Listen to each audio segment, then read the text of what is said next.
Before we start, just a word of warning. This is going to be a difficult listen for anybody who likes children, and if you're a parent, it's a bloody nightmare. Be warned. Have you ever forgotten your phone? When did you realize that you'd forgotten it? I'm guessing you didn't just smack your forehead and exclaim, "Damn," apropos of nothing. The realization probably didn't dawn on you spontaneously. More likely, you reached for your phone, pawing open your pocket or your handbag, whatever it was in, and were momentarily confused by it not being there. Then you did a mental restep of the morning's events. Shit.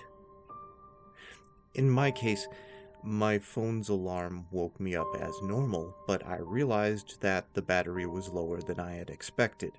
It was a new phone, and it had this annoying habit of leaving applications running that drain the battery overnight, so I put it on the charger while I showered instead of into my bag, like normal. It was a momentary slip from the routine, but that was all it took.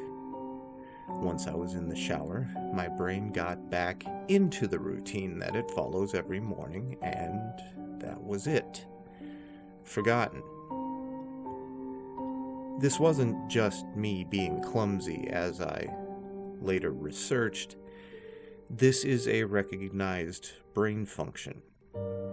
Your brain doesn't just work on one level, it works on many. Like, when you're walking somewhere, you think about your destination and you think about avoiding hazards, but you don't need to think about keeping your legs moving properly one after the other. If you did, the entire world would turn into one massive hilarious QWOP cosplay. I wasn't thinking about regulating my breathing, I was thinking whether I should grab a coffee on the way to work. I did. I wasn't thinking about moving my breakfast through my intestines. I was wondering whether I'd finish on time to pick up my daughter Emily from the nursery or get stuck with another late fee. This is the thing, there's a level of your brain that just deals with routine so that the rest of the brain can think about other things. I mean, think about it. Think about your last commute. What do you actually remember from it? Little, if anything, probably. Most common journeys just blur into one, and recalling any one in particular is scientifically proven to be difficult. Do something often enough, and it becomes routine. You keep doing it, and it stops being processed by the thinking part of the brain. It gets relegated to a part of the brain dedicated to dealing with routine. Your brain keeps doing it without you thinking about it. Soon, you think about your route to work as much as you do keeping your legs moving when you walk, as in not at all. Most people think of this as autopilot and just go on with their day. But there's danger there. If you have a break in your routine, your ability to remember and account for the break is only as good as your ability to stop your brain going into routine mode.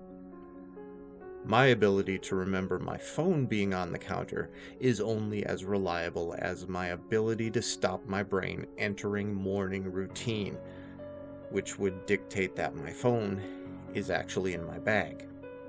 But I didn't stop my brain entering routine mode. I got in the shower as normal. Routine started.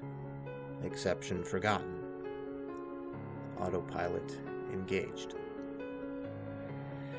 My brain was back in the routine. I showered, I shaved, the radio forecast amazing weather, I gave Emily her breakfast and loaded her into the car. She was so adorable that morning. She complained about the bad sun in the morning blinding her, saying that it stopped her having a little sleep on the way to the nursery, and we left. That was the routine. It didn't matter that my phone was on the counter, charging silently. My brain was in the routine, and in the routine, my phone was in my bag. That is why I forgot my phone. Not clumsiness, not negligence.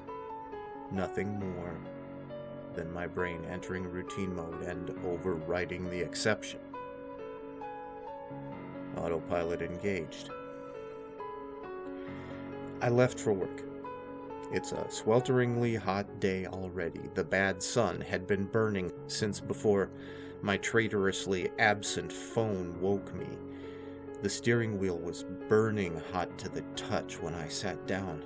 I think I heard Emily shift over behind my driver's seat to get out of the glare. But I got to work, submitted the report, attended the morning meeting. It's not until I took a quick coffee break and reached for my phone that the illusion shattered. I did a mental restep. I remembered the dying battery. I remembered putting it on to charge. I remembered leaving it there. Oh, my phone was on the counter. Autopilot disengaged. And again, therein lies the danger. Until you have that moment, the moment you reach for your phone and shatter the illusion, that part of the brain is still in routine mode. It has no reason to question the facts of the routine. That's why it's a routine. Attrition of repetition. It's not as if anyone would say, "Why didn't you remember your phone? Didn't it occur to you? How could you forget? You must have been negligent." This is to miss the point. My brain was telling me the routine was completed as normal, despite the fact that it wasn't. It wasn't that I'd forgotten my phone. According to my brain, according to the routine, the phone was in my bag. Why would I think to question it? Why would I check the bag? Why would I suddenly remember out of nowhere that my phone was on the counter? My brain was wired into the routine, and the routine was that my phone was in my bag.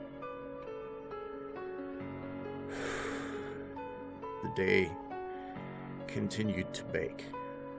The morning haze gave way to that relentless fever heat of the afternoon. The tarmac bubbled. The direct beams of heat threatened to crack the pavement. People swapped coffees for iced smoothies, jackets discarded, sleeves rolled up, ties loosened, brows mopped. The parks slowly filled with sunbathers and barbecues. Window frames were threatening to warp. The thermometer continued to swell. Thank fuck the offices were air-conditioned. But as ever, the furnace of the day eventually gave way to a cooler evening. Another day, another $1. Still cursing myself for forgetting my phone, I drove home. The day's heat had baked the inside of the car, releasing this horrible smell from somewhere. When I arrived on the driveway, the stones crunching comfortingly under my tires, my wife greeted me at the door. "Where's Emily?" Oh, fuck. As if the phone wasn't bad enough. After everything, I'd left Emily at the fucking nursery after all. I immediately sped back to the nursery. I got to the door and started practicing my excuses, wondering vainly if I could charm my way out of a late fee. Then I saw a piece of paper stuck to the door.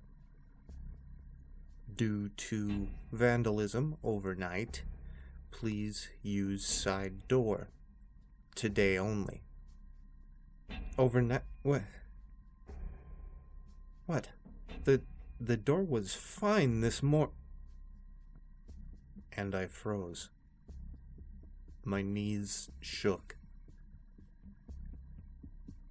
Vandals. A change in the routine. My phone was on the counter. I hadn't been here this morning. My phone was on the counter. I had driven past because I was drinking coffee.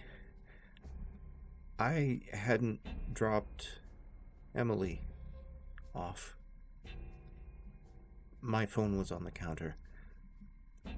She had moved in her seat. I hadn't seen her in the mirror. My phone was on the counter.